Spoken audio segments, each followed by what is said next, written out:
सिकंदर आजम, दुनिया का सबसे बड़ा फातेह, अपनी फौज और दरबारियों के साथ एक जलते हुए शहर में दाखिल हुआ।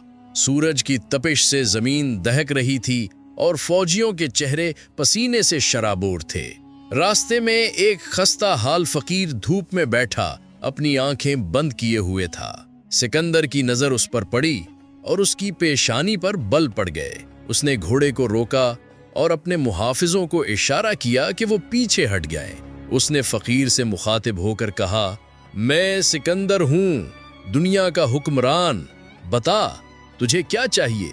फकीर ने अपनी आंखें खोलीं। उसकी नजरें सिकंदर की आंखों में पेवस्त हो गईं। उसके होंठों पर एक हल्की मुस्कुराहट थी।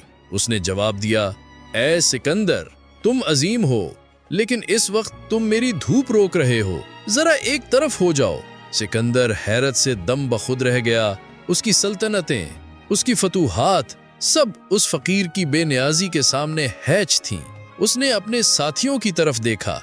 उनके चेहरों पर भी हैरत और तजस्सुस के आसार थे। सिकंदर ने कहा, मैंने दुनिया फतह कर ली, लेकिन मैं इस फकीर को कुछ नहीं दे सकता।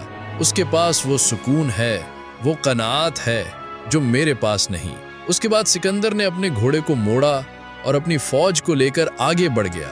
लेकिन उस फकीर का सामना उसके जहन पर नक्श हो गया, एक ऐसा सबक जो उसने अपनी तमाम फतूहात से ज्यादा कीमती पाया। उस दिन के बाद सिकंदर ने अपनी सल्तनत को मजीद वुसअत देने की बजाय अपने अंदर सुकून तलाश करने की कोशिश शुरू कर दी। उसे एहसास हुआ कि असल दौलत जमीन और सल्तनत नहीं, बल्कि दिल का सुकून और कनात है।